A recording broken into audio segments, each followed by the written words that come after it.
কবিতাৰ শিৰোনাম যন্ত্ৰণা। কবি বাস্তৱ বৰা, আবৃত্তিকাৰ পূৰ্ণিমা গগৈ, সম্পাদনা ডেভিড। যন্ত্ৰণা।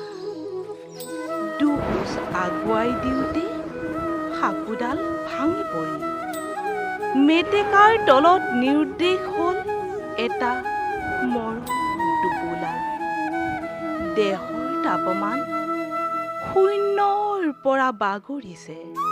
নীলা চাদৰখনে ঢাকিছে এটা অচিন ঠিকনা। অস্থিৰ মনত জীৱনৰ সংঘৰ্ষ, কিছু সংশয়, এটা অবাস্তৱ চিন্তা।